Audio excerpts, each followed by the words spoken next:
Previously on Dances with T-Wolves. In just the past 2 days, Jimmy met with Tibbs where they were supposed to get on the same page before training camp opens. Oh, wait, no. Butler asked for a trade. Andrew Wiggins' brother sent out this tweet. Hallelujah. Hallelujah.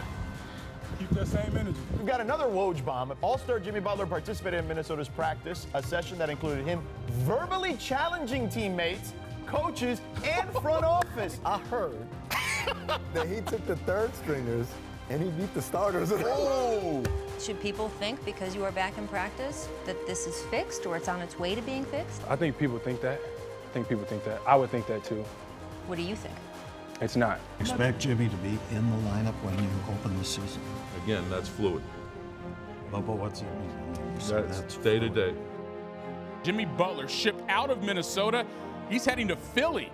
It puts pressure on Tom Thibodeau, who bet the franchise on Jimmy one summer and has now made a deal that at the end of the season will help determine if he keeps either of the two jobs he currently holds. Tom Thibodeau has been fired as president and head coach of the Minnesota Timberwolves. There was a sense of inevitability that he would not return next season.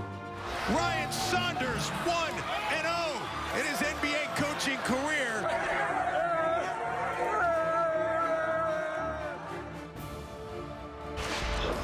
Tonight, Jimmy Butler's roller coaster season comes full circle as he faces his former team for the first time when the Timberwolves visit the Sixers. Butler telling the Undefeated's Mark Spears he doesn't regret his trade request or his short stint with the Wolves. It was all a learning lesson. So, Tracy, is everyone better off now? I think short term, everybody is better off. I mean, I've seen Cat put up some huge numbers that Tibbs is gone, Jimmy Butler is gone. Even Andrew Wiggins I watched when they played OKC. I mean, this guy he looked like the player that everyone expects him to be.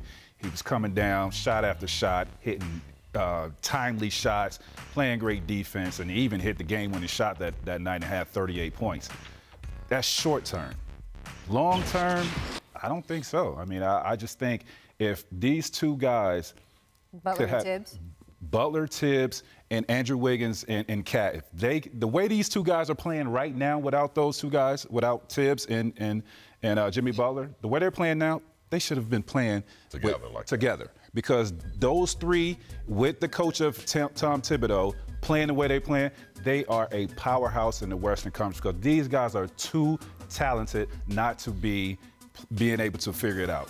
My thing is, I think it was more of a chemistry problem for them. I don't think that they really found the identity that they needed to know who their leader was.